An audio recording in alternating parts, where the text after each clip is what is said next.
The city of Tokyo, a neon-lit labyrinth of over 13 million souls. At 3 a.m., it's a city that never truly sleeps, but it does quiet down. It was in this quiet that the impossible happened. No alarms, no witnesses, no forced entry. A ghost had walked into the ultra-secure vault of the Tuzai Financial Corporation, deep in the heart of Shinjuku, and walked out with 100 billion yen. The media called it the heist of the century. The police were baffled.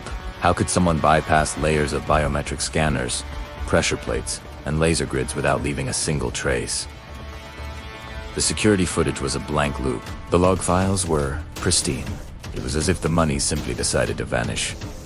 Speculation ran wild. Was it a Yakuza power play? A team of international phantom thieves? Or maybe something more? Digital? The world's best detectives and cybersecurity experts descended on Tokyo. But every lead was a dead end. The thieves, whoever they were perfect. They were ghosts. For 3 weeks, Japan held its breath. The stock market trembled. Public trust in financial institutions wavered. Then, just as the trail was about to go completely cold, a package arrived at the Tokyo Metropolitan Police Department. No return address, just a simple USB stick inside. The tech team was hesitant. Was it a trap? A virus? After hours in a secure lab, they opened it. What they found wasn't a taunt or a ransom note. It was a flood of data. Thousands of encrypted files, financial records, and private communications. It was a meticulously organized ledger of corruption, implicating some of the most powerful figures in Japan's political and corporate worlds. The files detailed decades of bribery, money laundering, and market manipulation, all funneled through the Tuzai Financial Corporation. The stolen 100 billion yen, it wasn't random loot. It was the exact amount that had been illegally diverted from public pension funds. The revelation was explosive. It was a bombshell that rocked the nation to its core. The thieves weren't just thieves. They were whistleblowers, executing the most elaborate act of public disclosure in history. They hadn't stolen for personal gain. They had orchestrated this grand performance to expose a rot that had been festering in the shadows for years. Then came the second act. A new anonymous message was broadcast across every major news network. A distorted voice spoke, calling themselves Kagemusha, the Shadow Warriors.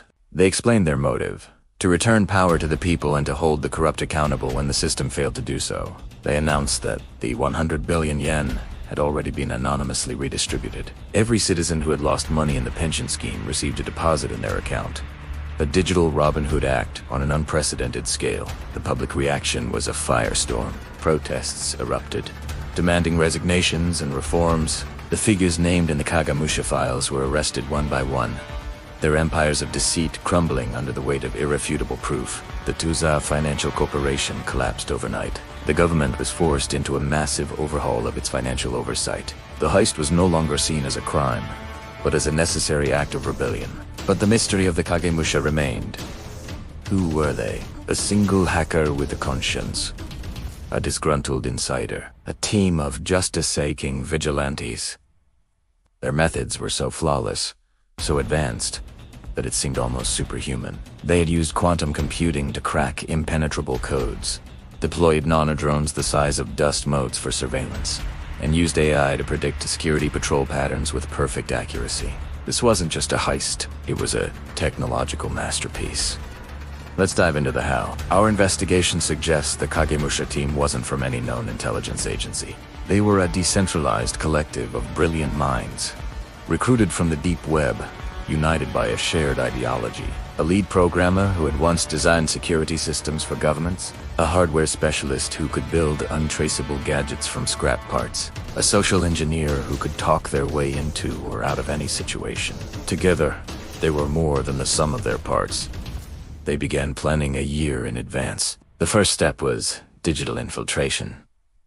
They didn't brute force their way in.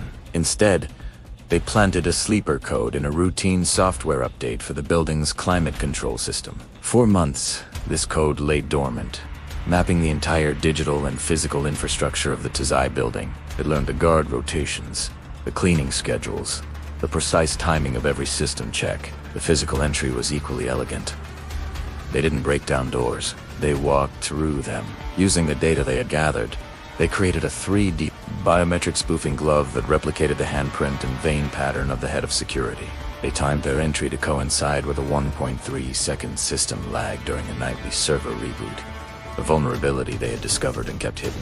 They moved through the building like whispers, their suits made of a special material that absorbed light and thermal radiation, rendering them invisible to cameras and heat sensors. Inside the vault, the real genius was revealed.